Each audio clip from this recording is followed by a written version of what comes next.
তুই যা এডিট করেছিস এটা প্রপার হন্টিং রিয়েলমের ভিডিওর ভাইবস দিচ্ছে। ক্রিশ্চিয়ান বলে, হ্যাঁ আমি এনাকে ফলো করি, কিন্তু গুড বয় মুভির এক্সপ্লেনেশন চ্যানেলে আছে কিনা বুঝতে পারছি না। এটা শুনে আলদো বলে, আরে এ তো খুবই সহজ ব্যাপার। মনে কর তুই গুড বয়ের এক্সপ্লেনেশন দেখতে চাস, তো সার্চে এসে যে মুভি দেখতে চাইছিস সেটার নাম লিখে স্পেস দিয়ে লিখবি চ্যানেলের নাম, তাহলেই তোর ভিডিও পেয়ে যাবি। আর অন্য ভিডিও দেখতে হলে প্লেলিস্টের সেকশনে গিয়ে নিজের ইচ্ছে মতো খুঁজে নে।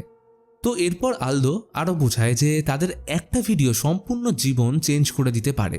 কতদিন আসবে রাস্তা ঝাড় দিয়ে আর ক্রিশ্চিয়ান ভিডিও এডিট করে কাটাবে? দর্শকরা তো জানেই না তাদের জীবন কতটা কষ্টকর, তাই তাদের উচিত ভিডিওটা আপলোড করা। অতএব আলদো জোর করে ভিডিওটা আপলোড করলো। পরের দিন যে যার মতো কাজ নিয়ে ব্যস্ত। আলদো দিচ্ছে রাস্তা ছাড়।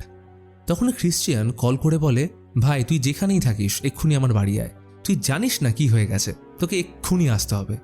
আলদো আর কি করে,